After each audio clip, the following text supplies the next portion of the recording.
Bismillahirrahmanirrahim. Alhamdulillahi Rabbil Alamin. Bismillahirrahmanirrahim. Alhamdulillahi Rabbil Alamin. In the morning when we wake, Bismillah, Bismillah. With every step we take, Bismillah, Bismillah. With every word we say, Bismillah, Bismillah. And every game we play, Bismillah, Bismillah. Bismillahirrahmanirrahim. Alhamdulillahi Rabbil Alamin. Bismillahirrahmanirrahim. Alhamdulillahi Rabbil Alamin. വിതരണം Badr publication Kozhikode 9447845627. 10,000 രൂപ നിക്ഷേപിക്കൂ. മാസം തോറും ലാഭവിഹിതത്തിന് പുറമെ വീട്ടാവശ്യത്തിനുള്ള washing cleaning ഉൽപ്പന്നങ്ങൾ തികച്ചും സൗജന്യമായി നേടൂ. Femi, fab, ഫാൻഡ്, ഗ്ലിസ് എന്നീ ക്ലീനിംഗ് ഉൽപ്പന്നങ്ങളുടെ നിർമ്മാതാക്കളായ ടോട്ടൽ ട്രാക്കിൽ 10,000 രൂപയോ ഗുണിതകളോ നിക്ഷേപിക്കൂ. ലാഭവിഹിതത്തിന് പുറമെ നിങ്ങളുടെ വീട്ടിലേക്ക് ആവശ്യമായ വാഷിംഗ് ക്ലീനിംഗ് ഉൽപ്പന്നങ്ങൾക്കായി നിങ്ങൾ ചെലവഴിക്കുന്ന പണം ലാഭിക്കും. വിശദവിവരങ്ങൾക്ക് total track innovations Kozhikode. Phone 304230 938715. Alhamdulillahi Rabbil Alamin.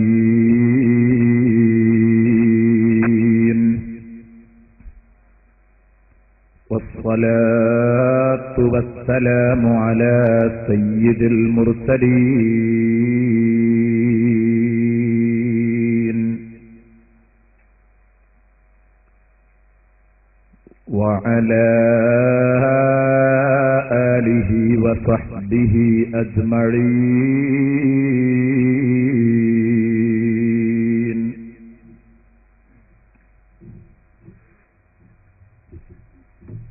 صلى الله وسلم عليك يا رسول الله.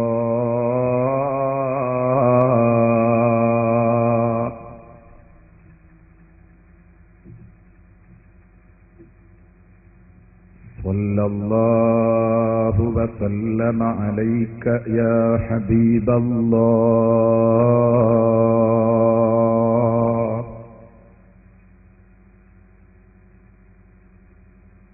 خذ بأيدينا قلت حيلتنا أدركنا يا رسول الله.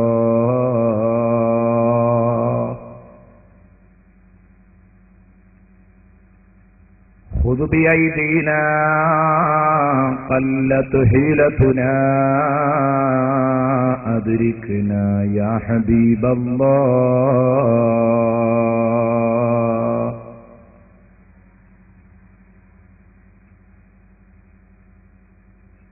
أما بعد فأعوذ بالله من الشيطان الرجيم.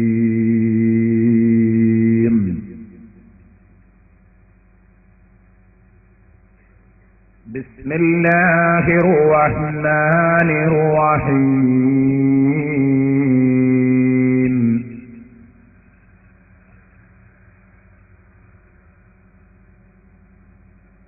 ووصينا الإنسان بوالديه حملته أمه وهنا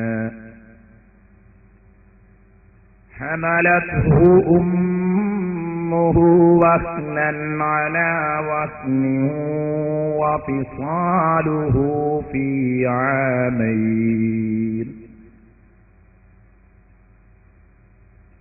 وفصاله في عامين أن اشكر لي ولوالديك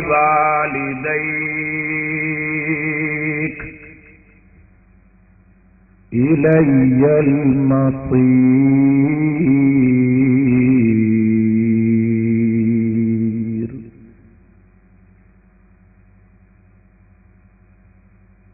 صدق الله مولانا العظيم وصدق وصدق وبلغ رسوله النبي الكريم ونحن على ذلك من الشاهدين الشاكرين والحمد لله رب العالمين.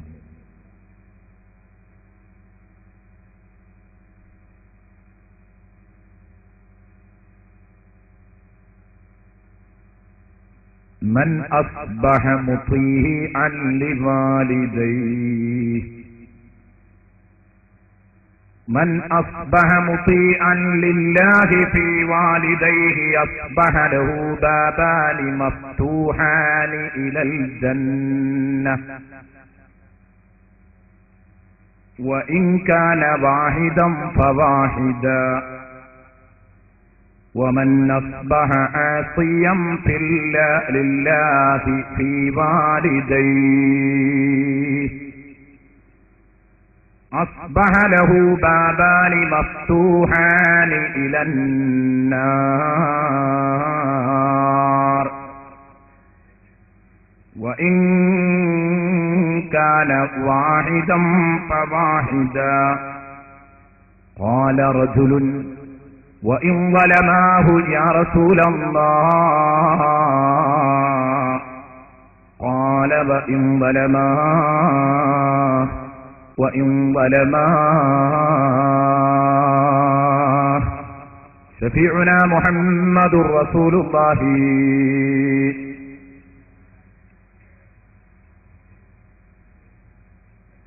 يا ربي بالمصطفى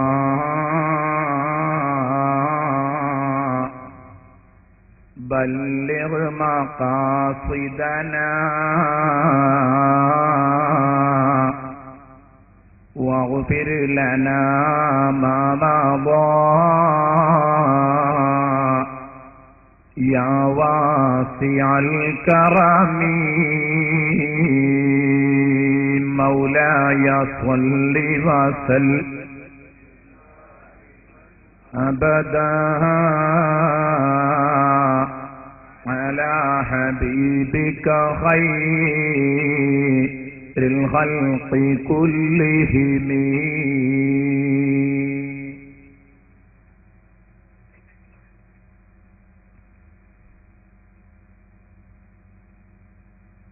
ആദരണീയരായ സ്റ്റേജിലിരിക്കുന്ന പണ്ഡിതന്മാർ, സദസ്സിലിരിക്കുന്ന പണ്ഡിതന്മാർ, സഹോദരന്മാർ, സഹോദരിമാർ,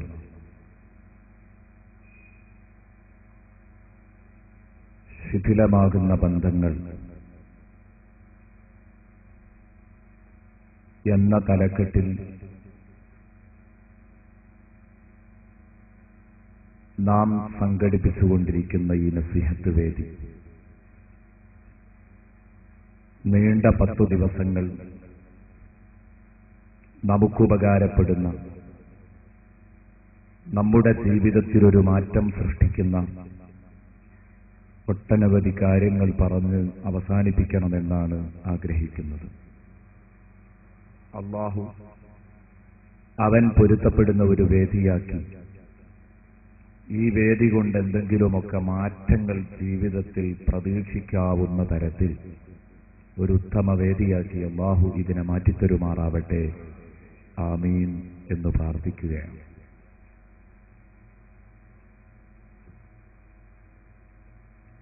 നാം ഇന്നലെ ചർച്ച ചെയ്തു തുടങ്ങിയത്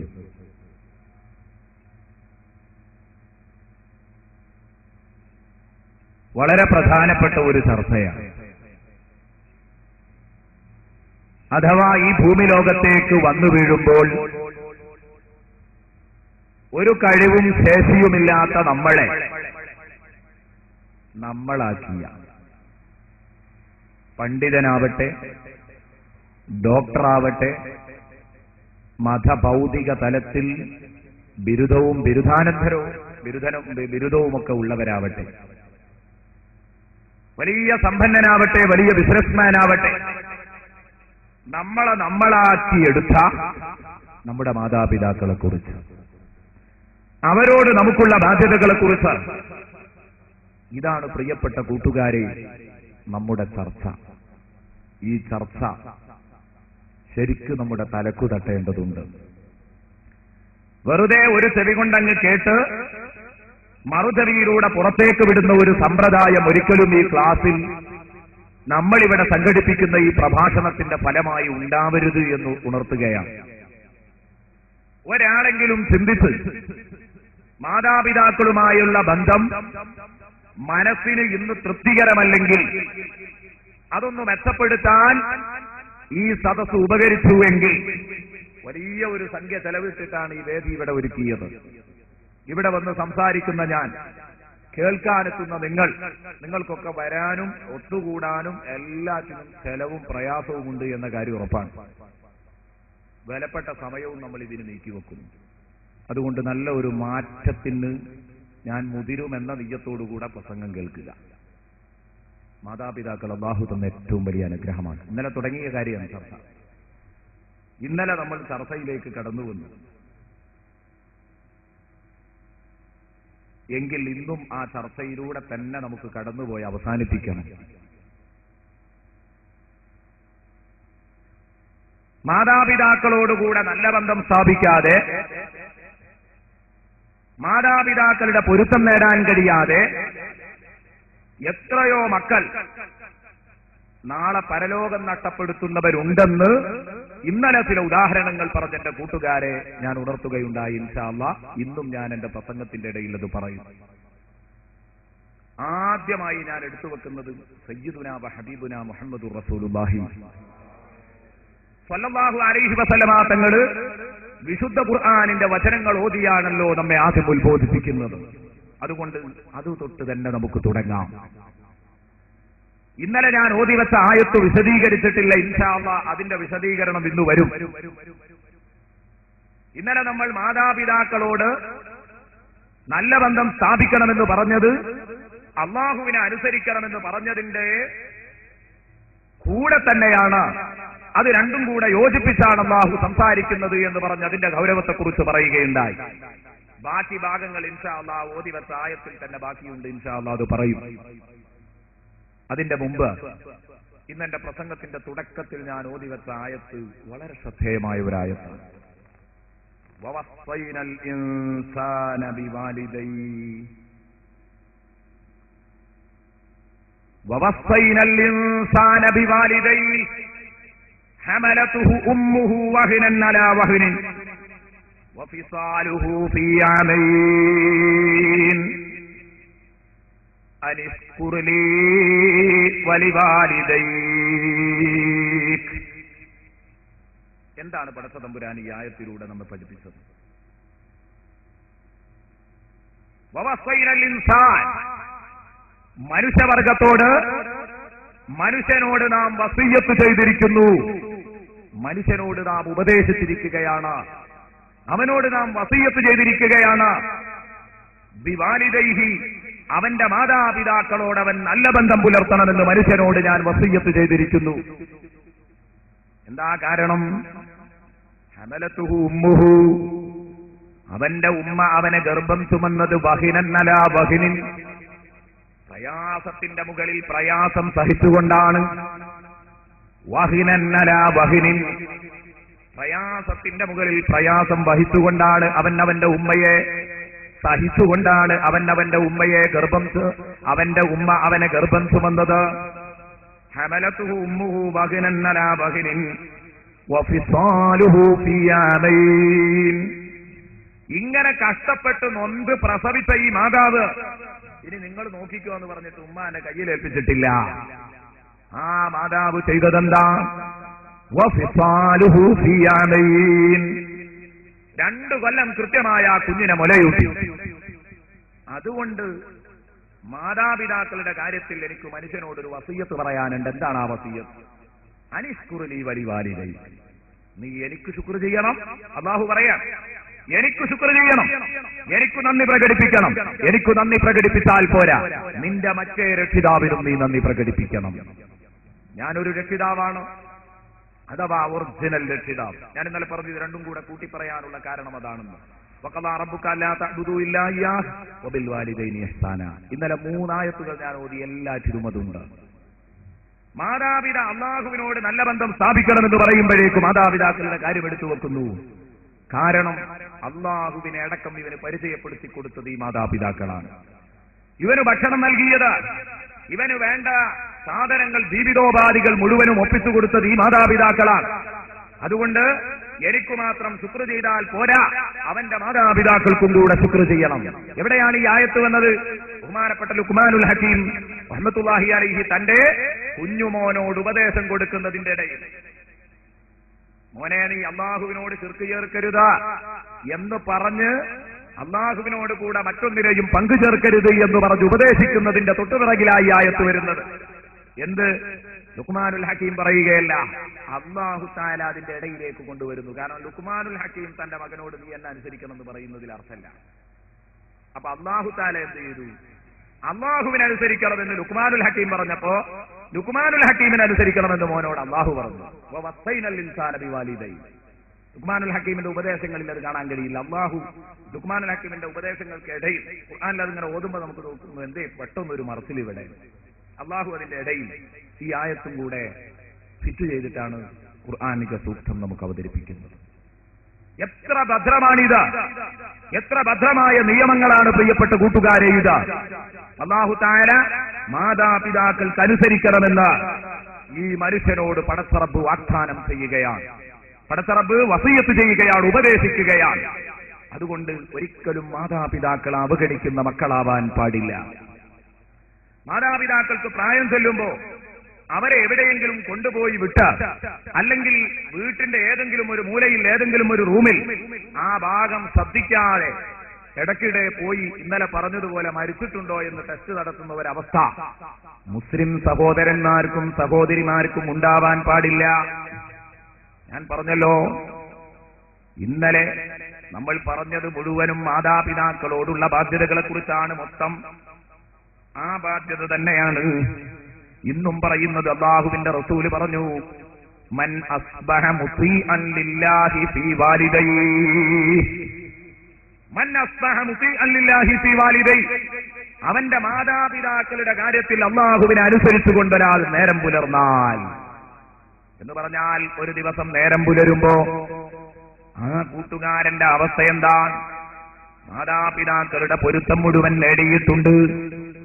അല്ലാഹുവിന് വേണ്ടി മാതാപിതാക്കളിൽ അല്ലാഹുവിന് വേണ്ടി അനുസരിച്ചുകൊണ്ടാണ് നേരം പ്രഭാതം പുലർന്നത് എന്ന് പറഞ്ഞാൽ, മാതാപിതാക്കളുടെ മുഴുവൻ സംതൃപ്തിയും വാങ്ങിയിട്ടാണ് അദ്ദേഹം സൂര്യോദയത്തിന് സാക്ഷ്യം വഹിച്ചതെങ്കിൽ, കൂട്ടുകാര് ശ്രദ്ധിച്ചോളൂ, പടച്ച തമ്പുരാൻ അവിടെ പറയുന്നത് കാണാം, അല്ലാഹുവിന്റെ ഹബീബ് അവിടെ പറയുന്നത് കാണാം, ഈ രൂപത്തിലെങ്ങാനും ഒരു സഹോദരൻ നേരം പുലർന്നാൽ മാതാപിതാക്കളുടെ കാര്യത്തിൽ അല്ലാഹുവിനെ അനുസരിച്ചുകൊണ്ട് അസുബഹലഹു, അവൻ നേരം പുലരുമ്പോ അന്നത്തെ പ്രഭാതത്തിൽ ലഹു ബാബാനി മഫ്തൂഹാനി മിനൽ ജന്ന, സ്വർഗത്തിൽ നിന്ന് 2 വാതിലുകൾ അവനു വേണ്ടി തുറന്നു വച്ചിട്ടുണ്ട്.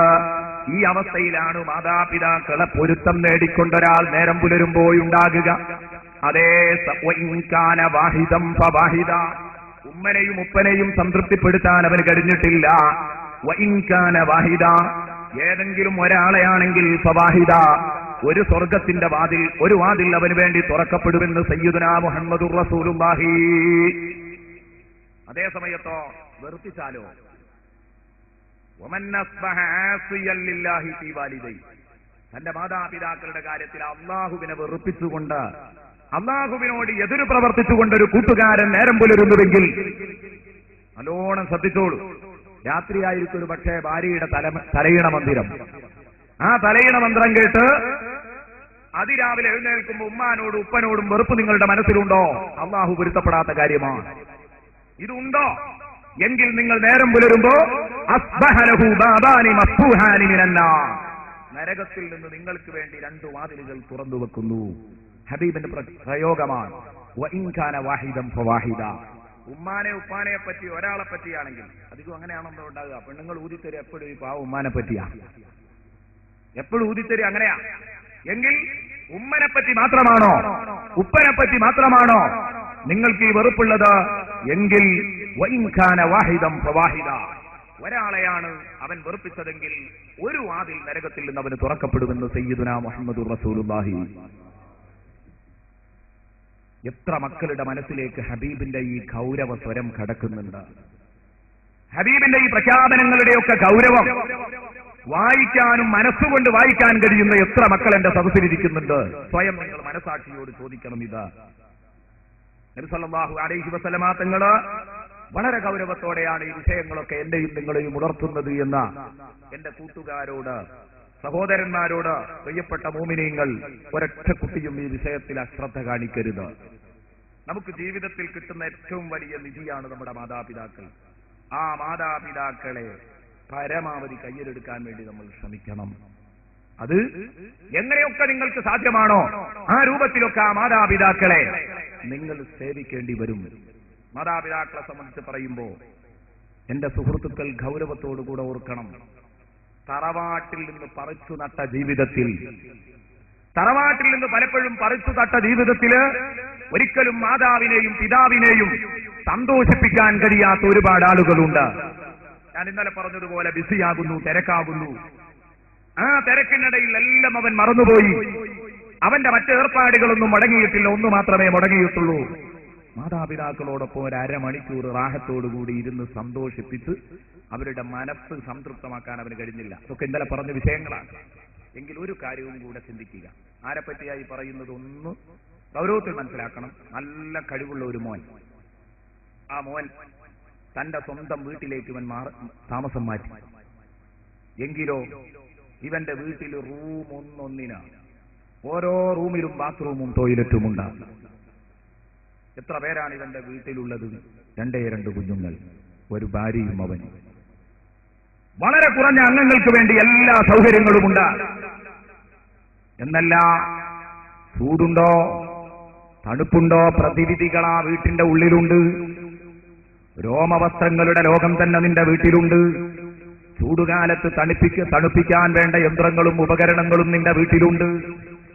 പൈപ്പിലും മറ്റു സ്ഥലങ്ങളിലുമൊക്കെ ചുടുവെള്ളം നിന്റെ വീട്ടിൽ നിനക്ക് ലഭ്യമാണ്. അതേസമയം പ്രായാധിക്യം കൊണ്ട് അതിരാവിലെ സുബഹി നിസ്കരിക്കാൻ എഴുന്നേൽക്കുമ്പം 2 താടിയെല്ലുകൾ തമ്മിൽ കൂട്ടിയടിക്കുന്ന ആ മാതാപിതാക്കൾ അവരുടെ ചെറ്റക്കുടിലിൽ എഴുന്നേൽക്കുമ്പം അവർക്ക് അതിരാവിലെ ഒന്ന് മറക്കിരിക്കണമെന്ന് തോന്നിയാൽ, അല്ലെങ്കിൽ അസമയത്തൊന്ന് മറക്കിരിക്കണമെന്ന് തോന്നിയാൽ, നട്ടപ്പാതിര സമയത്തൊന്ന് മറക്കിരിക്കണമെന്ന് തോന്നിയാൽ അവർ തീയും വെളിച്ചവും ഉണ്ടാക്കി പുറത്തു പോകണം. പഴയതുപോലെ ഏതെങ്കിലും പൗരാണിക മറപ്പുരകളിലേക്ക് ഉണ്ടാവരുത്. നിന്റെ വീട്ടിൽ റൂം ഒന്നൊന്നിന് നീ ടോയ്ലറ്റും ബാത്റൂമും ഒരുക്കിയിട്ടുണ്ടെങ്കിൽ കിടവിയായ ഈ കിടവന്മാരായ മാതാപിതാക്കൾക്ക് വേണ്ടി ഒരു ടോയ്ലറ്റും ബാത്റൂമും നീ ഒരുക്കി കൊടുക്കണം. അല്ലാതെ സ്വന്തം മാതാപിതാക്കൾ നരകിച്ചുകൊണ്ട് കഴിയുമ്പം തന്റെ വീട്ടിൽ മാത്രം താമസം മാറ്റുന്ന വീട്ടിൽ സൗകര്യങ്ങൾ വേണ്ട എന്നല്ല. പഴയ വീട്ടിനേക്കാൾ സൗകര്യങ്ങൾ പുതിയ വീട്ടിലുണ്ടാവും. പക്ഷേ ഞാൻ പറയുന്നത് അടിസ്ഥാന സൗകര്യങ്ങൾ നിങ്ങളുടെ ഉമ്മക്കും നിങ്ങളുടെ ഉപ്പക്കും എത്തിച്ചു കൊടുത്തോളണം. അല്ലാതെ ഉപ്പക്ക് അടിസ്ഥാന, ഉമ്മക്ക് അടിസ്ഥാന സൗകര്യങ്ങളില്ലാതെ നിങ്ങളുടെ വീട്ടിലെല്ലാം ക്ഷേമമായി നടക്കുന്നുണ്ട്. അവിടുത്തെ ഭക്ഷണക്രമം വിഭവസമൃദ്ധമാണ്. അതേസമയം നിങ്ങളെ ഉമ്മയും ഉപ്പയും കട്ടകാർന്നു ജീവിച്ചുകൊണ്ടിരിക്കുന്ന അതേ രൂപത്തിൽ തന്നെ ആ ഉമ്മക്കും ഉപ്പക്കും ഒരു കൊതുകുവല പോലുമില്ലാതെ കഷ്ടപ്പെടുകയാണ് ആ വീട്ടിനുള്ളിൽ. നിങ്ങളുടെ വീട്ടിലോ എല്ലാ ആധുനിക സജ്ജീകരണങ്ങളുമുണ്ട്. അതുകൊണ്ട് ഒറ്റ വാക്ക് ഞാൻ എന്റെ സഹോദരന്മാരോട് ഓർമ്മപ്പെടുത്തട്ടെ. സ്വന്തം വീട്ടില് കരണ്ടും വെളിച്ചവും വെള്ളവും മോട്ടോറും മറ്റു വസ്തുക്കളും ഒരുക്കാൻ വേണ്ടി തത്രപ്പെടുന്നവരാ തറവാട്ടിലെ നമ്മുടെ ഉമ്മക്കും ഉപ്പക്കും അതില്ലാതെ, അല്ലെങ്കിൽ അവരെ നമ്മുടെ വീട്ടിലേക്ക് കൊണ്ടുവരാനുള്ള സന്മനസ്സില്ലാതെ അവർക്ക് അടിസ്ഥാന സൗകര്യങ്ങൾ ഏർപ്പെടുത്തുന്നതിന്റെ മുമ്പ് നമ്മുടെ വീട്ടിൽ ഇത്രയും വിശാലമായ സൗകര്യങ്ങൾ ഏർപ്പെടുത്തുന്ന മക്കള് തലമറന്നെണ്ണ തേക്കുന്നവരാണ്. നിങ്ങൾ തീക്കൊള്ളി കൊണ്ടാണ് നിങ്ങളുടെ തല ചൊറിയുന്നതെന്ന് എന്റെ പ്രിയപ്പെട്ട സഹോദരന്മാർ, സഹോദരിമാർ രണ്ടുപേരും മനസ്സിലാക്കണമെന്ന് കൂട്ടത്തിൽ ഞാൻ ഓർമ്മപ്പെടുത്തുന്നു. ഇത് കുറച്ച് ഗൗരവമുള്ള കേസാണ്. മാതാപിതാക്കളുടെ മനസ്സൊരിക്കലും ക്ഷീണിക്കാൻ പാടില്ല. അടിസ്ഥാന സൗകര്യങ്ങൾ അവിടെ ഒരുക്കി കൊടുക്കണം. നമ്മുടെ അനുസരമോ മറ്റോ ഒക്കെ ഉണ്ടെങ്കിൽ അവർ ഒരുക്കിക്കോളും.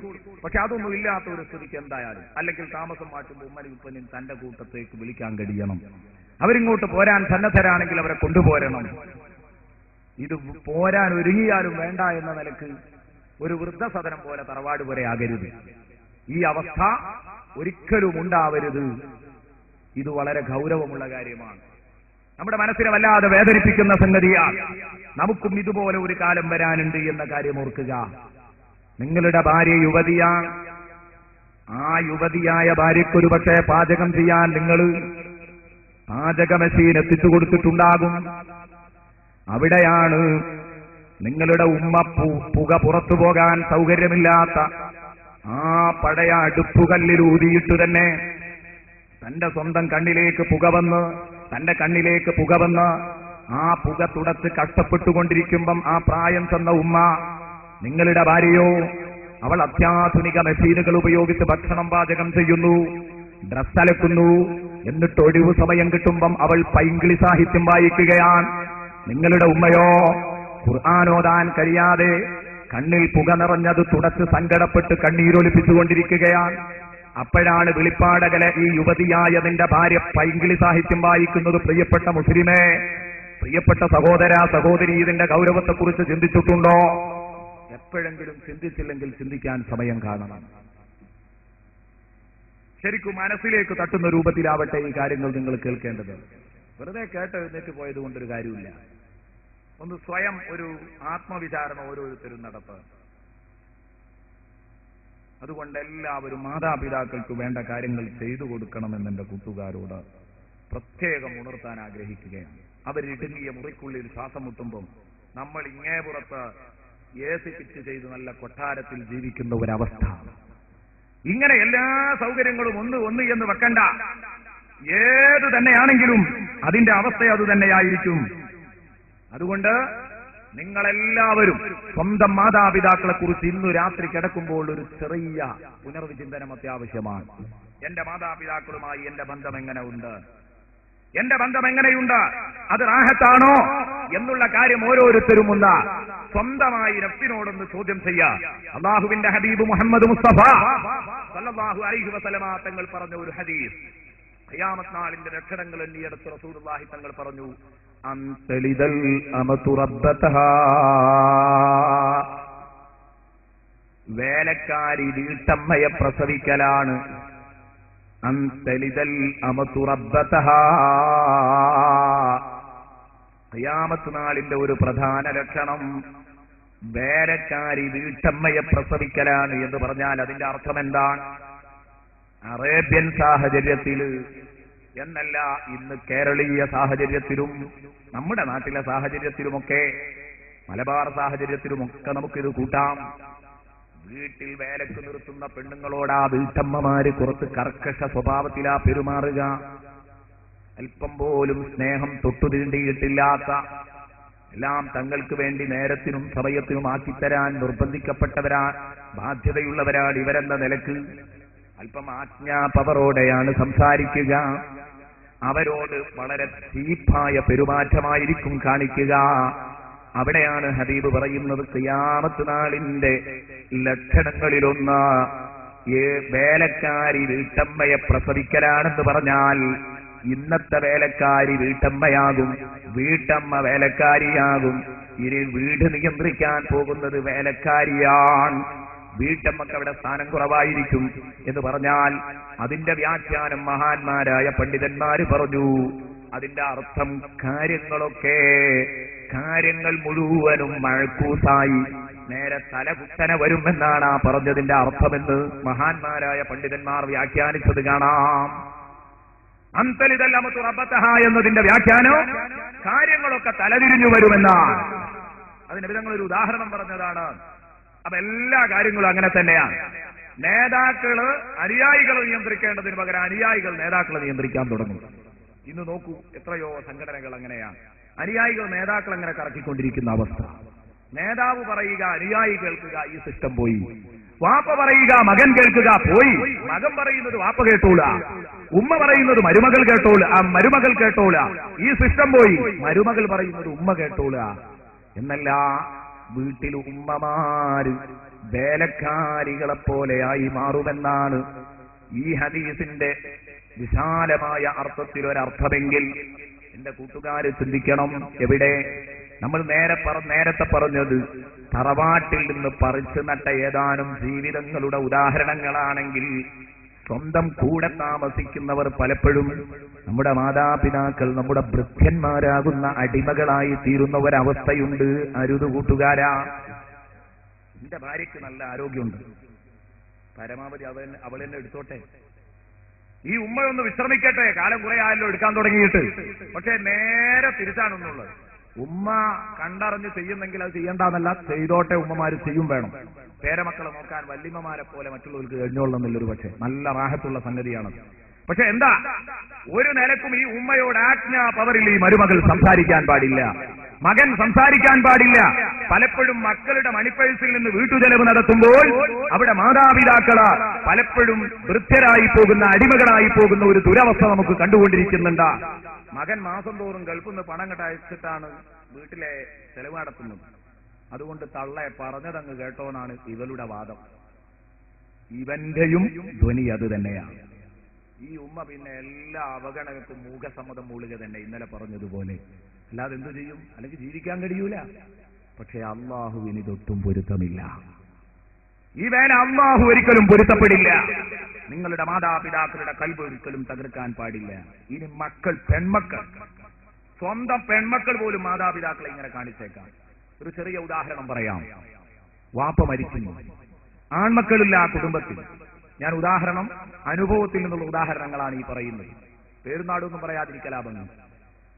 വാപ്പ മരിക്കുന്നു, ആൺമക്കളില്ലാത്ത ആ പെണ്ണിന് പെൺമക്കൾ മാത്രമേ ഉള്ളൂ. അപ്പൊ ഇനി ഈ പെണ്ണിനൊന്നും വിഷമിക്കേണ്ടതില്ല. ഉപ്പ മരിച്ചു, ഭർത്താവ് മരിച്ചതിന്റെ ശേഷം പെൺമക്കളുടെ വീട്ടിലേക്കാ പോകുന്നത്.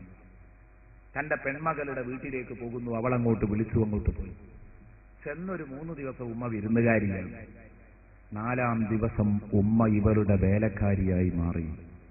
പിന്നെ ഇവരുടെ സൗണ്ട് മാറി, ഇവരുടെ ശബ്ദം, ഇവരുടെ സംസാരത്തിന്റെ വോയിസ് അതൊക്കെ മാറിപ്പോയി. പിന്നെ രൂപവും ഭാവവും ഒക്കെ മാറി. തന്റെ അടുക്കള തുടക്കാൻ വരുന്ന അയൽക്കാരിയായ വേലക്കാരിയെ പോലും അവൾക്ക് പോലും കൊടുത്ത പരിഗണന കൊടുക്കുന്നില്ല. കാരണം എന്താ? ഇനി എന്റെ നക്കാബിച്ച കിട്ടിയിട്ട് വേണം ജീവിക്കാൻ, ഇവിടെയൊക്കെ തുടത്ത് എടുത്ത് നടന്നോന്ന്. ഈ ശൈലി അന്തലിദൽ അമതു റബ്ബതഹാ. ഇതുകൊണ്ടാ നമ്മൾ പറഞ്ഞത്, ഉമ്മ ഇപ്പോഴും പഴയ കല്ലും കിണറും തന്നെയാണ് ഉമ്മക്ക് അലക്കാൻ, വസ്ത്രങ്ങൾ അലക്കാൻ ആശ്രയം. നിങ്ങളുടെ സഹോദരിയോ നിങ്ങളുടെ ഭാര്യയോ അവൾ അലക്കുന്നത്, അല്ലെങ്കിൽ മോളെ നീ അലക്കുന്നത്, 1-ാം തരം അലക്കുമെഷീനിലിട്ടായിരിക്കും നീ അലക്കുന്നത്. എന്നിട്ട് ബാക്കിയുള്ള ഈ വേസ്റ്റ് ടൈം നീ അനാവശ്യങ്ങൾക്കും അശ്ലീലങ്ങൾക്കും വേണ്ടിയായിരിക്കും നീക്കിവെക്കുന്നത്. ടിവിയിലെ പ്രോഗ്രാമുകൾ കാണാൻ, അശ്ലീല സാഹിത്യങ്ങൾ വായിക്കാൻ. ഇതേ അവസ്ഥ ഭർത്താവ് മരിച്ചിട്ട് പെൺമക്കളുടെ ഭർത്തൃ വീട്ടിലേക്ക് പോകേണ്ടി വന്ന ഉമ്മമാർക്കുണ്ടെങ്കിൽ, അതേ രൂപത്തിൽ തന്നെ ചില ഉമ്മമാർക്ക് പെൺമക്കളുണ്ട്. ആ പെൺമക്കള് ഒരുപക്ഷെ അവളായിരിക്കും വീട്ടിലെ ചെലവ് നടത്തുന്നത്. അവൾ എവിടെയെങ്കിലും ഒരു ഫോൺ അറ്റൻഡർ ആയിരിക്കാം, അല്ലെങ്കിൽ അവൾ ടൈപ്പ് റൈറ്റിംഗ് അറിയുന്ന മോളായിരിക്കാം, അല്ലെങ്കിൽ മറ്റെന്തെങ്കിലും തസ്തികയിൽ അവൾ ജോലി ചെയ്തുകൊണ്ടിരിക്കുന്നുണ്ടാകും. ഈ മോൾ, സ്വന്തം മോള് അതിരാവിലെ പടിയിറങ്ങുമ്പോഴേക്ക് അവൾക്ക് വേണ്ടത് ഒരുക്കി തയ്യാറാക്കാൻ ഈ ഉമ്മ ഒരു 4 മണിക്ക് എഴുന്നേറ്റ് പണിയെടുക്കണം. എന്നിട്ട് 7 മണി 8 മണിയോടുകൂടെ രാജകീയ ഭാവത്തോടെ പടിയിറങ്ങിപ്പോകുന്ന മകളെ നോക്കിയിട്ട് ഉമ്മ നിൽക്കുകയാണ്.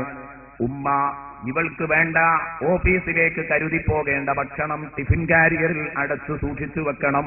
ഇവൾക്ക് വേണ്ട ഭക്ഷണം റെഡിയാക്കി കൊടുക്കണം. ആ ഫുഡിൽ എവിടെയെങ്കിലും ഒരു ചേരുവ അല്പം അങ്ങോട്ടോ ഇങ്ങോട്ടോ നിന്നിട്ടുണ്ടെങ്കിൽ അവൾ ഉമ്മയുടെ മുഖത്ത് നോക്കി ആക്രോശിക്കാൻ തയ്യാറാണ്. എന്താ തള്ളേ നിങ്ങൾക്ക് പണിയെന്ന് ചോദിക്കാൻ തയ്യാറാണ്. ഇവൾക്കെന്തോ ഒരു വലിയ ഉദ്യോഗം കിട്ടിയ ലെവലിലാണ് ഇവളുടെ സംസാരം. എന്റെ പ്രിയപ്പെട്ട സഹോദരിമാരെ, ഇത് നിത്യ കാഴ്ചകളായതുകൊണ്ടാ പറയുന്നത്. ജീവിതത്തിൽ ഇങ്ങനെ നിങ്ങൾക്കൊരനുഭവം ഉണ്ടാവാൻ പാടില്ല.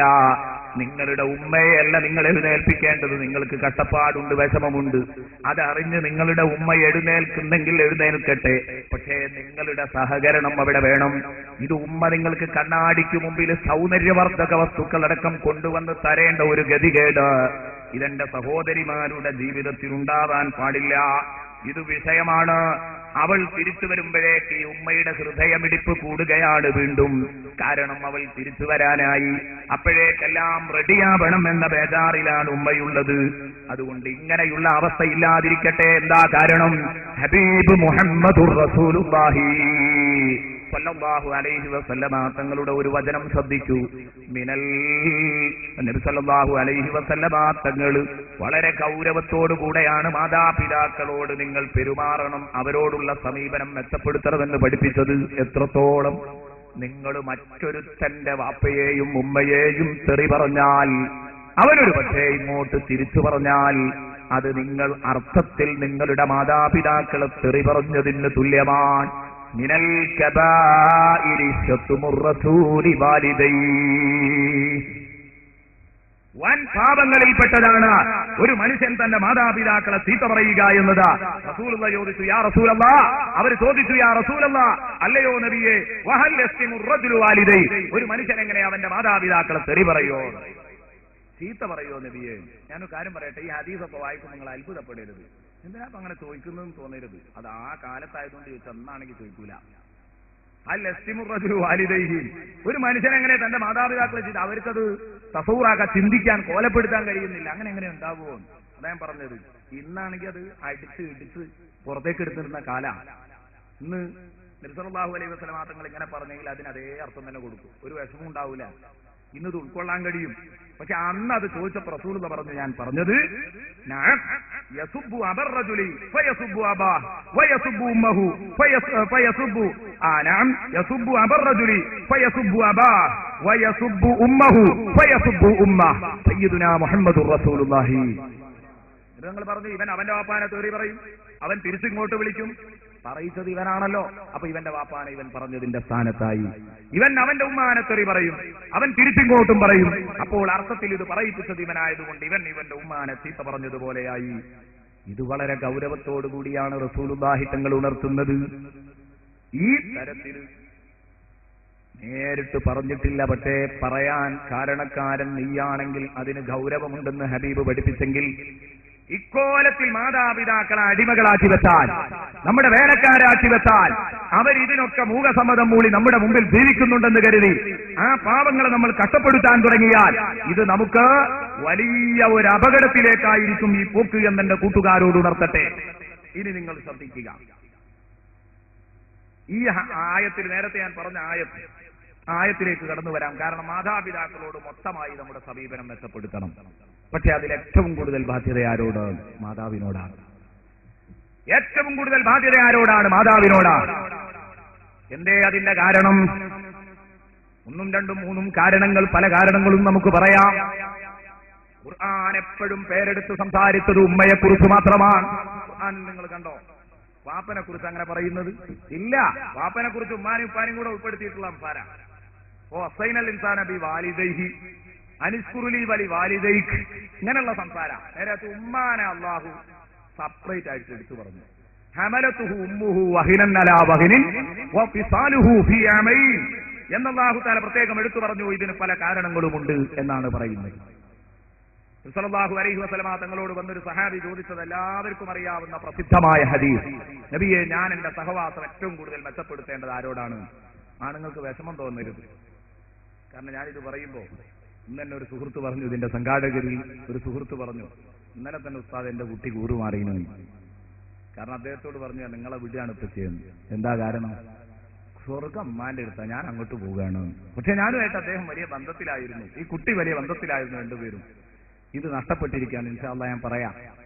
ഉമ്മയോടുള്ള ബാധ്യത കൂടാനുള്ള കാരണം എന്താണ്? അത് കേട്ട് കഴിഞ്ഞാൽ നമുക്ക് സങ്കടം ഉണ്ടാവില്ല. പക്ഷെ മക്കളോട് പറയാനുള്ള കാര്യം നമുക്ക് പറയണം. നമ്മളെന്തായാലും മക്കൾ ഒഴിവാക്കാൻ പറ്റൂല. വളരെ വലിയ ബാധ്യതയാണ് പിതാക്കന്മാരോട്, വാപ്പമാരോടുള്ളത്. അത് ഇൻഷാ അല്ലാഹ് അവസാനം പറയാം. ഏറ്റവും കൂടുതൽ ബാധ്യത ഉമ്മയോടാണ്. നബിതങ്ങളോട് വന്ന് ചോദിക്കുമ്പോൾ നബിതങ്ങൾ പറഞ്ഞത്, നിന്റെ സഹവാസം നീ ഏറ്റവും കൂടുതൽ മെച്ചപ്പെടുത്തേണ്ടത് ഉമ്മയോട്. വീണ്ടും ചോദിച്ചു, പിന്നെ ആരോടാ നബിയെ? ഉമ്മയോട്. പിന്നെയും ചോദിച്ചു, പിന്നെ ആരോടാണ് നബിയെ? ഉമ്മയോടാ. നാലാമത്തെ തവണയാണ് വാപ്പയോടെന്ന് പറഞ്ഞത്. എന്തേ അതിന്റെ കാരണം?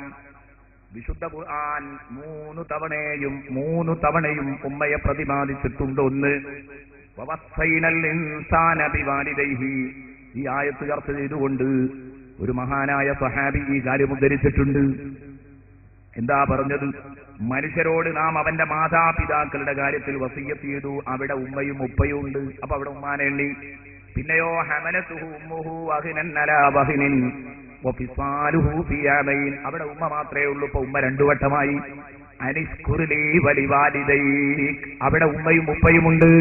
അവിടെയും ഉമ്മയുണ്ട്. അപ്പൊ 3 സ്ഥലത്തും ഉമ്മയും ഉപ്പയുമുണ്ട്. അതുകൊണ്ടാണ് 3 സ്ഥാനവും ഉമ്മക്ക് തന്നെ കൊടുത്തത്. 3 സ്ഥലത്തും ഉമ്മയുണ്ട്, 2 സ്ഥലത്തെ ഉപ്പാനെ കാണുന്നുള്ളൂ.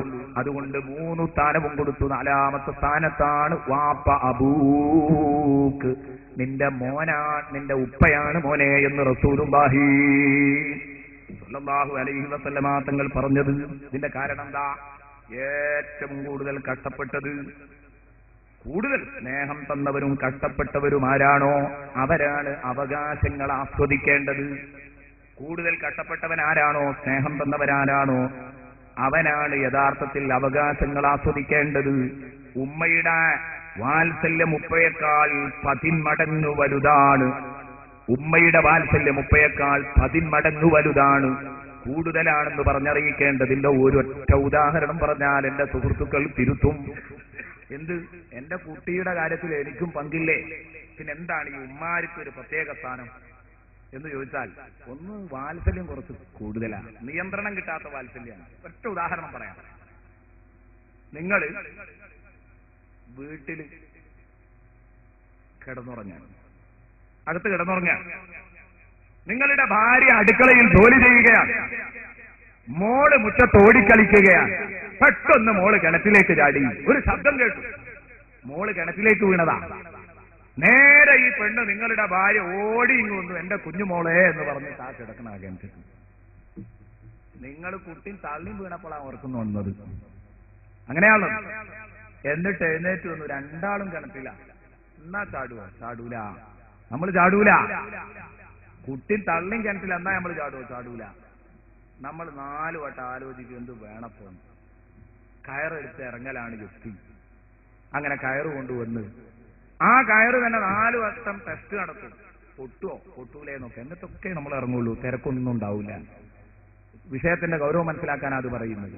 അങ്ങനെ നിങ്ങൾ ഇറങ്ങി കുട്ടിയെയും പെണ്ണിനെയും രക്ഷിച്ച് കരക്കിട്ട് നിങ്ങൾ നിങ്ങളുടെ ഭാര്യയോട് പറയാണ്, ഇനി മേലാലിൽ ഇത്തരം പൊട്ടൂലേന്നൊക്കെ. എന്നിട്ടൊക്കെ നമ്മൾ ഇറങ്ങുള്ളൂ. തിരക്കൊന്നും ഉണ്ടാവില്ല.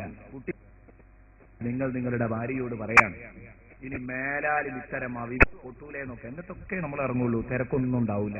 ഞാൻ കാണിച്ച പണിയില്ല. വിവേകം. നിങ്ങളുടെ ഭാര്യയോട് പറയാണ്, ഇനി മേലാലിൽ ഇത്തരം പൊട്ടൂലേന്നൊക്കെ. എന്നിട്ടൊക്കെ നമ്മൾ ഇറങ്ങുള്ളൂ. തിരക്കൊന്നും ഉണ്ടാവില്ല. ഇതിനാണോ നിങ്ങൾ എന്നെ ഞാൻ കുഞ്ഞിനോട് കൂടെ കിണറ്റിലേക്ക്, ഇനി മേലാലിൽ ഇത്തരം പൊട്ടൂലേന്നൊക്കെ. എന്നിട്ടൊക്കെ നമ്മൾ ഇറങ്ങുള്ളൂ. തിരക്കൊന്നും ഉണ്ടാവില്ല. തിടുക്കമായിരുന്നു. ഇതാണ് ഒന്നും ഉണ്ടാവില്ല എന്ന് പറഞ്ഞതിന്റെ താല്പര്യം എന്നൊരു പണ്ഡിതൻ അഭിപ്രായപ്പെട്ടത് കാണാം. പറഞ്ഞ കൂട്ടര പെണ്ണുങ്ങളാ ഒന്നും ഉണ്ടാവില്ല. ഓവർടേക്ക് ചെയ്യാം. സ്നേഹം, വാത്സല്യം, വികാരങ്ങൾ അതെപ്പോഴും വിവേകത്തെക്കാൾ ഓവർടേക്ക് എല്ലായിടത്തും ഒന്നും ഉണ്ടാവില്ല. കുഞ്ഞിനെ തോളിലിട്ട് നേരം വെളുക്കോളം കോളേജിന്റെ മെഡിക്കൽ കോളേജിന്റെ വരാന്ത ചുറ്റാൻ ഈ പെണ്ണിനാകൂലായിരുന്നു. എന്താ അത്? വിവേകത്തെക്കാൾ വികാരം മുമ്പിലുള്ളത് കൊണ്ടാണ്. ഈ കുട്ടിയോടുള്ള സ്നേഹം ഉറങ്ങാൻ കഴിയുന്നില്ല. നമ്മളോ കുറച്ചു നേരമൊക്കെ കൊണ്ടടക്കുള്ളൂ. കൂടുതൽ നേരം ഇതിനെ തോളിലിട്ട് കൊണ്ട് നടക്കാൻ നമുക്ക് കഴിയൂല. തമ്മിലുള്ള അന്തരം വായിച്ചെടുക്കാനാണ് എന്റെ കൂട്ടുകാരോട് ഇത് പറഞ്ഞത്. അങ്ങനെയും ഒരു വ്യാഖ്യാനം അതിന് കൊടുത്ത പണ്ഡിതന്മാരുണ്ടെന്ന് കൂട്ടത്തിൽ ഉണർത്തിയതാണ്. യഥാർത്ഥ പെണ്ണിന് വിവേകം കുറഞ്ഞു എന്നത് അവൾക്കൊരു വലിയ അനുഗ്രഹമാണ്. അതില്ലെങ്കിൽ നമുക്ക് വേണ്ടി കഷ്ടപ്പെടാൻ അവർക്ക് കഴിയൂലായിരുന്നു. വിവേകം കൂടുതലുണ്ടെങ്കിൽ ഐറ്റങ്ങൾ ഒറ്റ പ്രാവശ്യമല്ലേ പ്രസവിക്കാൻ കിട്ടുള്ളൂ. 2ാമത്തെ പ്രസവത്തിന് ദിനങ്ങൾ കിട്ടൂല. വിവേകം കുറഞ്ഞതൊരു അനുഗ്രഹമാണ് പെണ്ണിന്. അത് അവർക്ക് കിട്ടിയ ഏറ്റവും വലിയ അനുഗ്രഹം. അല്ലെങ്കിൽ നമ്മളെയും നമ്മുടെ മക്കളെയും ഒന്നും സഹിക്കാൻ ഇവർക്ക് കഴിയില്ലായിരുന്നു. ഇതാ ഞാൻ പറഞ്ഞത്. അപ്പോൾ അതിനൊരു ചെറിയ ഉദാഹരണം പറഞ്ഞതാണ് ഞാൻ. കിണറ്റിലേക്ക് ചാടിയ ഈ പെണ്ണ് ചെയ്തത് തെറ്റാണ്. ഞാൻ എന്റെ സഹോദരിമാരോട് പറയുന്നു, ഈ വാഴ്ന്നു കേട്ട നിങ്ങളുടെ മക്കൾ കിണറ്റിൽ ചാടിയാൽ നിങ്ങൾ കിണറ്റിൽ ചാടരുത്. ഞാൻ നിങ്ങളുടെ മാനസികാവസ്ഥ മനസ്സിലാക്കാൻ വേണ്ടി ഒരു ഉദാഹരണം പറഞ്ഞു എന്ന് മാത്രം. അങ്ങനെ ചാടി നിങ്ങൾ മരിച്ചാൽ നിങ്ങൾക്ക് ആത്മഹത്യയുടെ കുറ്റമായിരിക്കും, ആത്മഹത്യാപരമായിരിക്കും. നിങ്ങൾ ഒരിക്കലും അത് ചെയ്യാൻ പാടില്ല. അത് വലിയ തെറ്റാണ്. പക്ഷേ ഞാൻ പറയുന്നത് പെണ്ണിന് നിയന്ത്രിച്ചാൽ കിട്ടാത്ത മനസ്സാണെന്ന് നിങ്ങൾ മനസ്സിലാക്കാൻ വേണ്ടിയാണ്. ഉമ്മയാണ് കൂടുതൽ കഷ്ടപ്പെട്ടത്. രണ്ടാമത് ഉമ്മയാണ് ഏറ്റവും കൂടുതൽ കഷ്ടപ്പെട്ടതെന്ന കാരണം കൊണ്ടാണ് ഉമ്മയെ എടുത്തു പറയുന്നത്. അത് തന്നെയാണല്ലോ ഖുർആനും പറഞ്ഞത്, ഹമലതുഹു ഉമ്മുഹു വഹിനൻ അലാ വഹിനിൻ വഫിസാലുഹു ഫീ അമൈൻ. എത്രയോ പ്രയാസം സഹിച്ചവളെ ഗർഭം ചുമന്ന് പിന്നെ പ്രസവിച്ചതിന്റെ ശേഷം 2 കൊല്ലം മുലയുമുട്ടി അമ്മിഞ്ഞപ്പാലും നൽകി. ഇതൊരു വലിയ കാര്യമാണ്. ഈ പ്രായത്തിൽ കുട്ടികളെ പോറ്റാനാ പ്രയാസം. കുറച്ച് വലുതായാലേ നമുക്കൊക്കെ പലർക്കും കുട്ടികളെ എടുക്കാൻ തന്നെ പറ്റുള്ളൂ. നമ്മുടെയൊക്കെ അവസ്ഥ പലപ്പോഴും അങ്ങനെ, ചെറുപ്പത്തിലോ കുട്ടികളെ എടുക്കാൻ തന്നെ മടിയാ. കുറച്ച് വലുതായാലോ പിന്നെ കുട്ടികൾ നമ്മളതായിരിക്കും, നമ്മളുടേതായി നമ്മൾ കൂട്ടിപ്പിടിക്കും. ശരിയാണ്. പക്ഷെ ആ കാലഘട്ടത്തിൽ ഇവരെ കൊണ്ടു നടക്കാൻ വളരെ പ്രയാസമുണ്ട്. പ്രത്യേകിച്ച് ഗർഭം ചുമക്കുന്ന ഓരോ മാസവും ഓരോ ദിവസവും വരുംതോറും അവരുടെ കഷ്ടപ്പാടുകൾ നാം കാണുന്നതാണ്. അതുകൊണ്ട് ഇസ്ലാം അവരുടെ പക്ഷത്ത് നിൽക്കുന്നു, അവരുടെ പക്ഷം നിന്ന് സംസാരിക്കുന്നു. അൽ ജന്നത്തു തഹ്താ ഖുദാമിൽ ആബാഇ എന്ന് പറയാതെ തഹ്താ ഖുദാമിൽ ഉമ്മഹാത്ത്. ഇസ്ലാമിന് ഒരിക്കലും അത് പറയാൻ കഴിയില്ല. ഉപ്പമാരുടെ കാൽ കീഴിലാണ് സ്വർഗം, ഉമ്മമാരുടെ കാൽ കീഴിലാണ് സ്വർഗം എന്ന് പറയേണ്ടി വരും. അല്ലാതെ പറയാൻ സാധിക്കുകയില്ല. നോക്കൂ നിങ്ങൾ, മറ്റൊരായത്തിൽ നമുക്ക് കാണാം, വവസ്സൈനൽ ഇൻസാന ബിവാലിദൈഹി ഇഹ്സാനാ. മനുഷ്യനോട് നാം അവന്റെ മാതാപിതാക്കളുമായുള്ള ബന്ധം മെച്ചപ്പെടുത്തണമെന്ന് ഉപദേശിച്ചു. ഹമലതുഹു ഉമ്മുഹു, അവന്റെ ഉമ്മ അവനെ ഗർഭം ചുമന്നു കുർഹാ, പ്രയാസം സഹിച്ചുകൊണ്ട്. വവദഅതുഹു കുർഹാ, പ്രയാസം സഹിച്ചാണ് അവനെ സഹിച്ചാ പ്രസവിച്ചത്, പ്രയാസപ്പെട്ട് കഷ്ടപ്പെട്ടാ പ്രസവിച്ചത്. വഹംലുഹു വഫിസാലുഹു, അവനെ ഗർഭം ചുമന്നതും അവന് മുലയൂട്ടിയതുമായ 2 സീസണും കൂടെ കൂട്ടുമ്പോ 30 ശഹ്റാ, 30 മാസമായിട്ടുണ്ട്. ഏറ്റവും ചുരുങ്ങിയ കണക്കാണ് ആ പറഞ്ഞത്. കാരണം ഇസ്ലാമിക വീക്ഷണത്തിൽ ഒരു ഗർഭത്തിന്റെ പ്രായം 6 മാസമാണ്. 6 മാസമായാൽ കുട്ടി ജനിക്കാം. 10 മാസം ആവണമെന്നില്ല. 6 മാസമായാൽ കുട്ടി ജനിക്കാം. എങ്കിൽ പിന്നീട് നിങ്ങൾ 2 കൊല്ലത്തെ മുലയൂട്ടലും കൂടെ ആകുമ്പോൾ 24 6 30 മാസം. 30 മാസം എന്ന് പറഞ്ഞത് ഈ രൂപത്തിലാണ്. ഖുർആനിൽ വൈരുദ്ധ്യമുണ്ടെന്ന് ഖുർആനിനെ ചിലരൊക്കെ പറഞ്ഞിട്ടുണ്ട്. അത് ഈ വിഷയം തിരിയാത്തത് കൊണ്ടാണ്. 6 മാസമാണ്. അവിടെയാണ് ഇസ്ലാമിന്റെ ഒരു വലിയ പ്രസക്തമായ വിഷയം വരുന്നത്. 8-ാം മാസത്തിൽ ഭാര്യ പ്രസവിച്ചു, കല്യാണം കഴിഞ്ഞ് 8-ാം മാസത്തിൽ ഭാര്യ പ്രസവിച്ചു, അല്ലെങ്കിൽ 7-ാം മാസത്തിൽ പ്രസവിച്ചു, കുട്ടിക്ക് ഒരു കുറവുമില്ല, പൂർണ്ണമായി തികഞ്ഞിരിക്കുന്നു. അതൊന്നും പറഞ്ഞു കുട്ടി എന്റേതല്ല എന്ന് നിഷേധിക്കാൻ ഒരു പഴുതുമില്ല. ചിലപ്പോ അല്ലാതിരിക്കാം, പക്ഷെ ഇസ്ലാമിൽ അതിന് പഴുതില്ല. ആ കുട്ടിയെ ഏറ്റെടുത്തോളണം. ഏറ്റെടുക്കൽ നിർബന്ധമാണ്. തികഞ്ഞില്ല, പൂർണ്ണമായില്ല എന്നൊന്നും പറയാൻ ഈ തരത്തിലുള്ള ആക്ഷേപങ്ങളൊന്നും പറ്റില്ല. 6 മാസം കഴിഞ്ഞാൽ കുട്ടി ജനിക്കാം. അത്രേ ഗർഭത്തിൽ ഇരിക്കേണ്ടതുള്ളൂ, ഏറ്റവും ചെറിയ കണക്ക്. അത് പ്രകാരമാണ് യഥാർത്ഥത്തിൽ ഈ പറഞ്ഞത് 30 മാസം എന്ന് പറഞ്ഞത്. 2 കൊല്ലത്തിന് 24 മാസം. ഈ 6ഉം കൂട്ടുമ്പോൾ 30 മാസമായി. എന്നിട്ട് പിന്നീട് പ്രായപൂർത്തി എത്തിയതിന്റെ ശേഷം ഈ കുട്ടി മാതാപിതാക്കൾക്ക് വേണ്ടി പ്രാർത്ഥിക്കുന്ന അവസ്ഥ ശുദ്ധ ഖുർആൻ പറയുന്നു. ഹത്താ ഇദാ ബലഗാ ശുദ്ധഹു വബലഗാ 40 സന ഖാല റബ്ബി ഔസിഇനി അൻ അസ്കുറ നിഅമതക അല്ലതി അൻഅംത അലയ്യ വഅലാ വാലിദയ്യ വഅൻ അഅമല സാലിഹൻ തർദാ വഅസ്ലിഹ് ലീ ഫീ ദുർരിയതി ഇന്നി തുബ്തു ഇലൈക വഇന്നി മിനൽ മുസ്ലിമീൻ. അതെല്ലാം കൂടെ വായിച്ച് അർത്ഥം വെക്കുമ്പോഴേക്കും എന്റെ സമയം പോകുന്നത്. എന്നിട്ട് ഞാൻ ആ വിഷയം ചുരുക്കാൻ ഞാൻ പറഞ്ഞു വന്നത്, ഏറ്റവും കൂടുതൽ കഷ്ടപ്പെട്ട ഉമ്മയാണ്. എന്നാ ഗർഭം ചുമന്നു 5 മാസം കഴിഞ്ഞിട്ട് നമ്മളോട് പറഞ്ഞോ ഇനി 5 നിങ്ങൾ ചുമക്കും? ഇല്ല. പ്രസവിച്ചിട്ട് ഞാൻ ഇത്രയും കഷ്ടപ്പെട്ട് പ്രസവിച്ചു, ഇനി കുറച്ചു കാലം നിങ്ങൾ ഈ കുഞ്ഞിനെ നോക്ക് എന്ന് പറഞ്ഞില്ല. മുലയൂട്ടാൻ ആ ഉമ്മ തയ്യാറായി. ഇവിടെയാണ് നിങ്ങൾ ചിന്തിക്കേണ്ടത്. ഞാൻ ഓർത്തുപോകുന്ന ഒരു രസകരമായ സംഭവം. ഉമ്മയും ഉപ്പയും കുഞ്ഞിന്റെ കാര്യത്തിൽ തർക്കിക്കാൻ നിന്നാൽ ഉമ്മ പരാജയപ്പെടും, ഉപ്പ പരാജയപ്പെടും എന്ന കാര്യം ഉറപ്പാണ്. ഈ കാര്യം കുഞ്ഞിന്റെ കാര്യത്തിൽ തർക്കിക്കാൻ നിന്നാൽ അതിന് തെളിവാണ്. നിങ്ങൾ നോക്കിക്കോളൂ. ഒരൊറ്റ ചെറിയ ഉദാഹരണം എന്റെ കൂട്ടുകാർക്ക് വേണ്ടി, എന്റെ കൂട്ടുകാരികൾക്ക് വേണ്ടി ഞാൻ പറയട്ടെ. വലിയെ കുറിച്ചോളൂ. ഒരൊറ്റ ചെറിയ ഉദാഹരണം എന്റെ കൂട്ടുകാർക്ക് വേണ്ടി, എന്റെ കൂട്ടുകാരികൾക്ക് വേണ്ടി ഞാൻ പറയട്ടെ. പെണ്ണിനെ കല്യാണം ചെയ്യും. ചെറിയ ഉദാഹരണം എന്റെ കൂട്ടുകാർക്ക് വേണ്ടി, എന്റെ കൂട്ടുകാരികൾക്ക് വേണ്ടി ഞാൻ പറയട്ടെ. ളെക്കാൾ പ്രായം കൂടുതലായിരുന്നു, പക്ഷെ ആൾ പറയാനല്ല. എന്റെ കൂട്ടുകാർക്ക് വേണ്ടി, എന്റെ കൂട്ടുകാരികൾക്ക് വേണ്ടി ഞാൻ പറയട്ടെ. ഇയാൾ അവളെ പ്രേമിച്ചതാ, അത് കാരണമാണ് ഈ കല്യാണം നടന്നത്. അങ്ങനെ ഇയാൾക്ക് നല്ല ബാല്യത്തിലെത്തുമ്പോ അസന്നത്തെഴുന്തഹു, അവൾക്ക് പ്രായമായി, അവൾ കിഴവിയായി. അങ്ങനെ വരുമ്പോൾ സ്വാഭാവികമായിട്ട് ചടക്കും. ആദ്യത്തിൽ കുഴപ്പമില്ലായിരിക്കും. പക്ഷെ ഇയാൾക്ക് നല്ല യുവത്വം തുടിക്കുന്ന കാലം വന്നപ്പോഴേക്ക് ഇവൾ കിഴവിയായി. അന്ന് ഇവൾക്ക് ഇദ്ദേഹത്തിന് ചടച്ചു. അന്ന് അതിനെപ്പറ്റി അന്നത്തെ കവികളൊക്കെ പാടി. അന്ന് കവികൾ അവരെപ്പറ്റി പാടി.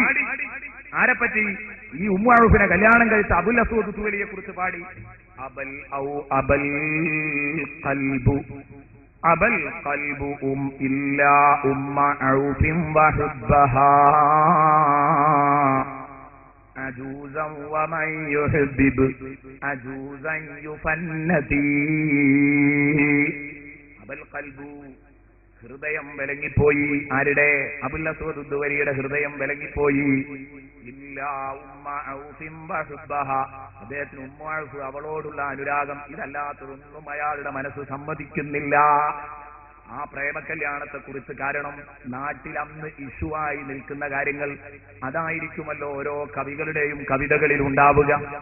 അവരിത് വർണ്ണിച്ചു പാടിയതാണ്. അബൽ ഖൽബു ഇല്ലാ ഉമ്മ ഔഫിൻ വഹബ്ബഹാ അജൂസൻ, സംഗതി അവളൊരു വയസ്സെത്തിയാണ്, എന്നിരിക്കെ തന്നെ അവളെ സ്നേഹിച്ചു. വേറെ ഒന്നും അദ്ദേഹത്തിന് വേണ്ട. പ്രേമിക്കുന്നത് യുഫന്നതി, അവന് തെന്നിയായി തള്ളപ്പെടും. അവന് തെന്നിയാണെന്ന് ആളുകൾ പറയുന്നത് സ്വാഭാവികമാണ് എന്ന് അന്നത്തെ കവികളൊക്കെ പറഞ്ഞു. ഇയാളെ കുറ്റം പറഞ്ഞ് പാടിയതാണ്. അതിന് അദ്ദേഹം തിരിച്ചങ്ങോട്ടും പാടിയിട്ടുണ്ട്. എന്റെ കണ്ണ് നിങ്ങളുടെ മുഖത്ത് വെച്ച് നോക്കണം ഉമ്മുഅഊഫിന്റെ സൗന്ദര്യം തിരിയണമെങ്കിൽ. കാരണം പെണ്ണിന്റെ സൗന്ദര്യം എന്ന് പറയുന്നത് അത് ആപേക്ഷിക്കാണ്. അങ്ങനെ അല്ലായിരുന്നെങ്കിൽ എന്താകുമായിരുന്നു ലോകത്തെ സിസ്റ്റം? അതൊക്കെ പറയുമ്പോഴേക്കും നമുക്ക് വീണ്ടും സമയം നഷ്ടപ്പെടും. എല്ലാവർക്കും ഒരേ കണ്ണായിരുന്നെങ്കിൽ ഒരുപാട് പെണ്ണുങ്ങൾ ഇവിടെ ബാക്കിയാവില്ല. ഓരോരുത്തർക്കും അവരുടെ ഭാര്യയെ അവരുടെ കണ്ണുകൊണ്ട് നോക്കണം. അപ്പോഴാണ് അതിന്റെ സൗന്ദര്യം കാണുക. നമുക്കത് സൗന്ദര്യം ഉണ്ടോ എന്നതല്ല വിഷയം. ഓരോരുത്തരുടെയും കണ്ണിനാണ് സൗന്ദര്യം പറ്റുന്നത്. അത് അല്ലാഹു തആല വ്യത്യസ്ത ലെവലിലാണ് വെച്ചിരിക്കുന്നത്. അതൊരു അനുഗ്രഹമാണ്. ഏതായാലും ഇയാൾ തിരിച്ചും പാടി. അതൊക്കെ പോകട്ടെ, നമ്മുടെ വിഷയം. ഇവൾക്ക് പ്രായം ചെന്നപ്പോ ഇയാൾക്ക് ചടച്ചു. അന്ന് ഇയാൾ എന്ത് ചെയ്തു? ഇയാൾക്ക് ശാരീരിക ബന്ധത്തിന് വേണ്ടി ഒരു അടിമസ്ത്രീയെ വാങ്ങി. ഹൗൽ എന്ന് പറയുന്ന ഒരു അടിമസ്ത്രീയെ വാങ്ങി. അദ്ദേഹത്തിന്റെ ബന്ധം പിന്നെ മുഴുവനും ഈ അടിമസ്ത്രീയുമായായി. അപ്പോഴേക്ക് അത് ഉമ്മുഅഊഫിനെ പ്രകോപിപ്പിച്ചു. ഉമ്മുഅഊഫിന് ശരിക്കും ചൂടായി ഈ സംഭവം. വേറെ ഒരാളെ തന്റെ സ്ഥാനത്തേക്ക് അബുൽ അസ്വദ് ദുവലി കൊണ്ടുവന്നത്.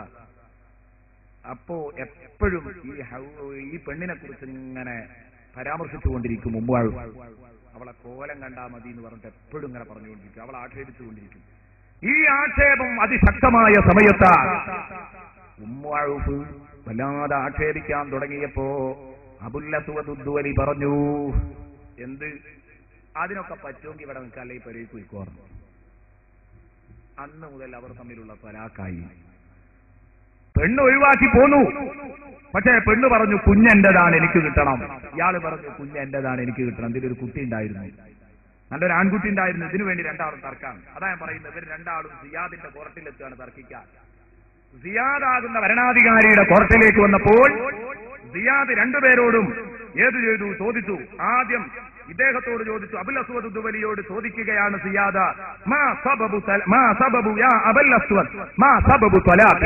എന്താ നിങ്ങൾ മൊഴി ചൊല്ലാനുള്ള കാരണം ഒന്ന് പറയണം അബുൽ അസ്വദ്. മൊഴി ചൊല്ലാനുണ്ടായ കാരണം ഒന്ന് പറയണം. എന്തേ ഭാര്യനെ ഒഴിവാക്കാൻ കാരണം? ആ സമയത്ത് ഇദ്ദേഹം അങ്ങ് പറയാൻ തുടങ്ങി. കേട്ടോളൂ. അമീറുൽ മുഅ്മിനീനോട് പറഞ്ഞു, യാ അയ്യുഹൽ അമീർ ഇന്നഹാ ദായിമതു സഖബി കസീറതു സഅസി മുഹീനത്തുൻ ലില്ലഹ്ലി ആസിയത്തുൻ ലിൽബഅലി ഇൻ സമിഅത് ഖൈറൻ ദഫനതുഹു വഇൻ സമിഅത് ശർറൻ അഫ്സതുഹു ഫഖാലത് വല്ലാഹി ലൗലൽ അമീർ ومن حضر لرددت عليه جوابا أفحم به جوابا وأردع به سهاما. എന്താ സംഭവം?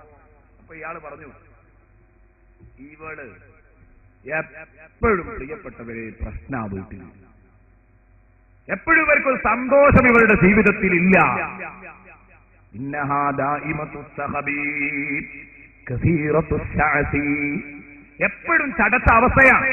ഒന്ന് മര്യാദക്ക് ചെയ്യുകയോ കുളിക്കോ ഒന്നുമില്ല. ഇവരുടെ അവസ്ഥതാണ്. മുടിയൊക്കെ എപ്പോഴും ചടകുത്തി, കാണാൻ ഒരു കോലുമില്ലാത്ത അവസ്ഥയിൽ. മുഹീനത്തുൽ ലഹരി. മാത്രമല്ല എന്റെ കുടുംബക്കാരൊക്കെ വരികയാണെങ്കിൽ ആ കുടുംബത്തെയൊക്കെ ഇവിടെ പറയിപ്പിക്കുന്നു. മാന്യമായി സൽക്കരിക്കുക, കാര്യമായി നല്ല പെരുമാറുക. വീട്ടിൽ ഇത് പറ്റില്ല. വേറെ ഒന്നുകൊണ്ടല്ല. ആസിയത്തുല്ലിൽ ബാരി പുതിയാപ്പിള പറഞ്ഞത് തീരെ അനുസരിക്കൂല. ഇൻ സമയത്ത് ഹൈറൻ, എന്റെ ഭാഗത്ത് എന്തെങ്കിലും ഒരു നന്മ എന്നെ പറ്റി അവൾ കേട്ടാൽ ദഫനത്തുഹു, അതിനവൾ മണ്ണിട്ട് മൂടും. ഒറ്റ കുട്ടിയോടും പറയൂല എന്റെ ഹൈറ്.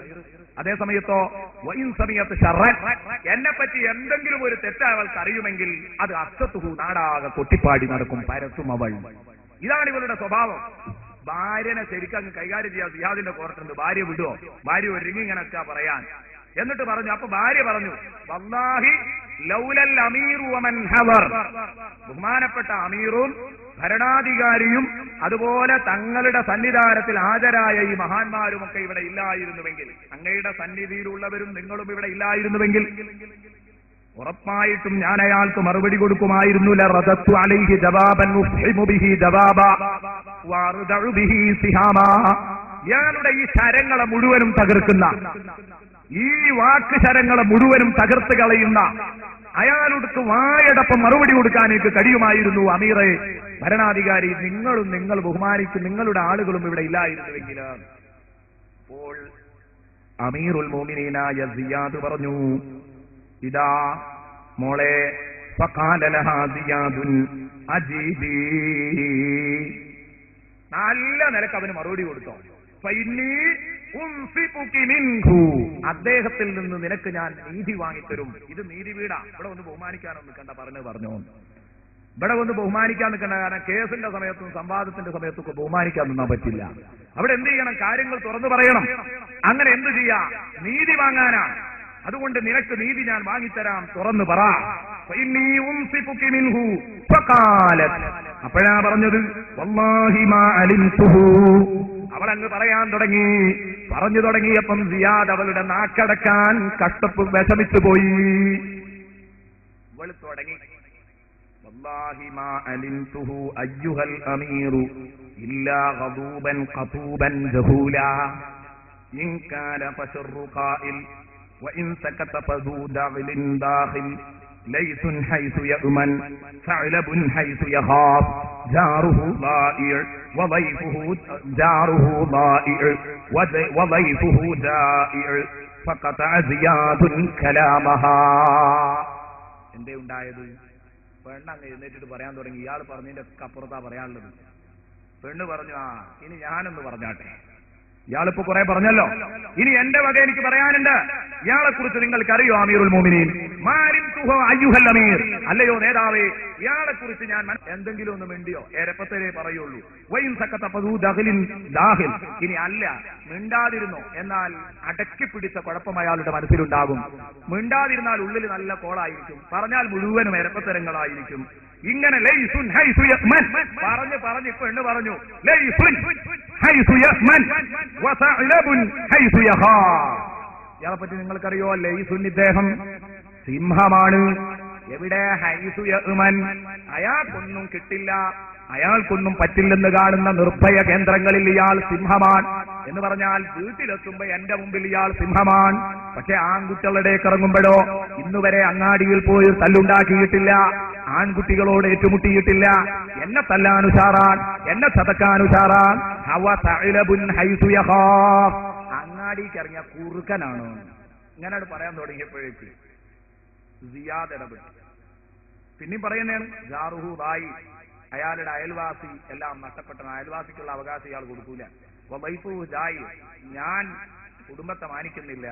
ഇയാളെ വീട്ടിലെങ്ങാൻ ഒരു ഗസ്റ്റ് വന്നാൽ അയാൾ അന്ന് പട്ടിണിയാണ്, കൊടുക്കാൻ എന്നെ അനുവദിക്കൂല. ഇങ്ങനെ അങ്ങോട്ട് പറഞ്ഞപ്പോൾ സിയാദ് ഇടപെട്ടിട്ട് പറഞ്ഞു, ഫഖത്താ സിയാദുൻ കലാമഹ, കലാം അവളുടെ സംസാരം, സിയാദ് അവളുടെ സംസാരം നിർത്തി, ഇടക്ക് കയറി കട്ട് ചെയ്തു, മുറിച്ചു കളഞ്ഞു. എന്നിട്ട് പറഞ്ഞു, എന്താ പറഞ്ഞത്? മഹിലൻ അയ്യത്തുഹൽ ഹുറ, സോദരി നിൽക്കട്ടെ. മഹിലൻ അയ്യത്തുഹൽ ഹുറ, സോദരി നിൽക്കട്ടെ.